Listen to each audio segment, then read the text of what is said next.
আরে তোমরা জানো কি আজকে কি কাণ্ডটা হয়েছে? শোনো তাহলে। এই মাত্র আমি বাইরে থেকে আসলাম, দরজাটা দিলাম আর বরের সাথে একটু গল্প করছিলাম, আর এমন সময় না হঠাৎ করে কলিং বেল বেজে উঠলো। আমি তো এক্ষুনি বাইরে থেকে আসলাম, কে বাজালো? ও মা, এদিক ওদিক তাকিয়ে দেখি কেউ নেই। কি বলি বলো তো, এখন ভয় পেয়ে গেছি আমি। তারপরে দেখি নিচে এই বক্সটা পড়ে আসছে। কি ব্যাপার হলো, এটা কিসের? বরকে বললাম তুমি কি এটা অর্ডার করেছো বা কেউ দিয়ে তুমি কি নিয়েছো? বর বললো না। এখন আমি ভাবছি এটা কি আছে, ভয়ও পেয়ে গেছি, বুঝতেও পারছি না কে হলো, কে রেখে গেল। কিন্তু দেখলাম এটা অ্যামাজনের থেকে আছে, তারপর ভাবলাম খুলে দেখি, জানি না। তখনই একটা কল এসেছে। কার জানো? তোমরা শুনলে অবাক হয়ে যাবে। আমার সোসাইটির মধ্যেই আমার একজন সাবস্ক্রাইব আছে ইউটিউব, আমার চ্যানেলে আমার সব ভিডিও দেখে।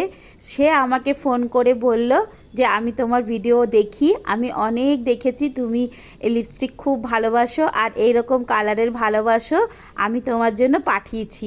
আমি বলছি আমি তো আপনাকে চিনি না, জানি না, তাহলে আপনি কেন লিপস্টিক পাঠিয়েছেন?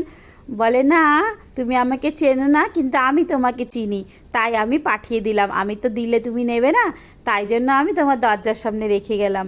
আমি এটাও জানি না যে উনি আমার বাড়ি কি করে জানলো বা কিভাবে। অ্যাকচুয়ালি কি বলো তো, আমার সোসাইটিতেই থাকে, হয়তো আমাকে কখনো দেখেছে, তার জন্য সে জানলো যে আমি এখানেই থাকি, তাই আমার ঘরের বাইরে এসে দিয়ে গেল। মনে একটু ভয়ও ছিল যে বর কি বলবে কি জানি। আমার বর তো এসব পছন্দ করে না, ওর একটাই কথা, ভিডিও করছো করো, বাট সোশ্যাল মিডিয়ায় কারোর সাথে দেখাও করবে না, কারোর কাছ থেকে কিছু নেবেও না, আর কারোরকে আমাদের বাড়িতেও ডাকবে না, এই ওর একটা কথা। কিন্তু কি বলো তো, কিছু করার নেই, যে দিয়েছে সে খুব চালাকি করে দিয়েছে, বুঝলে। আমি তার নামটা নিচ্ছি না, বাট সে খুব চালাকি করে দিয়ে গেল, ঘরের বাইরে রেখে গেল কলিং বেল বাজিয়ে, তার সাথে আবার ফোন করে। এখন বড় না করতে পারছে না, আর আমিও তাকে কিছু বলতে পারছি না। ইটস ওকে, যাই হোক, কালার দুটো কিন্তু ভীষণ সুন্দর। আমি না নিয়ে পারলাম না। আর এরকম গিফট পেতে হঠাৎ করে কার না ভালো লাগে বলো। বর অনেক বকলো, কিন্তু কি করব বলো, আমি তো তাকে চিনিও না যে সে কে বা কিছু। সে আমার নাম্বার কোথা থেকে পেয়েছে আমি সেটাও জানি না। কোথা থেকে, হয়তো মনে হয় সে আমার সোসাইটির গ্রুপ থেকে পেয়েছে বা কোথা থেকে পেয়েছে, আমি কিছুই বলতে পারবো না। বাট আমাকে কল করেছে, এটুকুই তোমাদেরকে বললাম। এখন বড় না করতে পারছে না, আর আমি তাকে চিনি না কে সে, কিন্তু কালারটা অসাধারণ।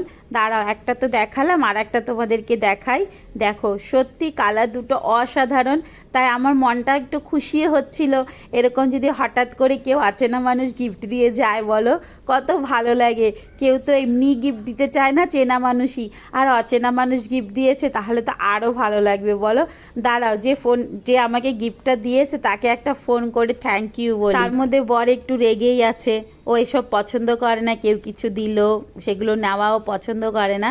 বাট কি করব বলো, বর বলছে, কি বলবে জানি না, বকছিল আমাকে অনেকটাই, কিন্তু আমি বললাম দেখো ওরাও তো আমাকে ভালোবাসে। তারপরে ওনাকে কল করে একটু থ্যাংক ইউ বলে দিলাম। সত্যি বলছি, লিপস্টিকের কালার দুটো অসাধারণ, আমার খুব পছন্দ হয়েছে। আর এরকম গিফট পেতে কার না ভালো লাগে? তোমরা কি কখনো পেয়েছো এরকম গিফট? জানিও, ওকে।